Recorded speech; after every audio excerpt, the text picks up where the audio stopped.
যা করবো তা করবো। আজকে বলেছি সোশ্যাল মিডিয়ায় কি একটা বললাম, উল্টো করে শীতে নাকি শীতে করে মায়ের একটা বললাম, একদম আজকের দিনেও বলে গেলাম, আজকেও বলে গেলাম, যদি বৈধ ভোটার একটা যদি বিজেপি চক্রান্ত করে বাদ দেয়, হাড়োয়ারকে প্রথম আমার নাম হেডলাইনে নাম লিখে রেখে দেবেন, একটা বিজেপিকে ঘরে ঢুকতে দেবো, সব আটকে রেখে দেবো। আর আমার কাছে তৈরি তৈরি মাছ কেনা আছে, কাছে ভালো করে পেঁচিয়ে পাবলিককে ঘিরে তাকে যতক্ষণ পর্যন্ত বলবো যে তোর চক্রান্ত। বললাম বিজেপির কোন লিডার যদি এই মোস্তানি করতে আসে তাকে সিধা করে না, তাকে উল্টো করে গাছে ঝুলিয়ে দেখে না।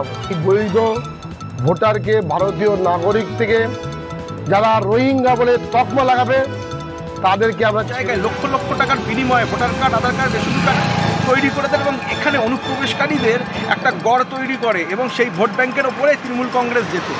আজকে তারা তাকে ছাড়ছে না। কি করবে এই বাংলাদেশিরা? খালেক মোল্লাকে উল্টো করে ঝুলিয়ে বিভিন্ন রকমের স্টাইলে তাকে তো চ্যাংদোলা করছে।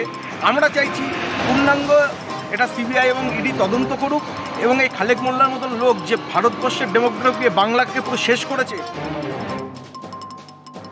তৃণমূলের পতাকায় হাত পড়ে যে হাত দেবে সেই হাতটা কেটে দেব।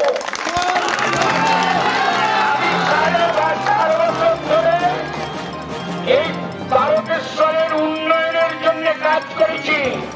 এবার যদি দলের ক্ষতি করার কেউ চেষ্টা করে সেই কাজটাও করব।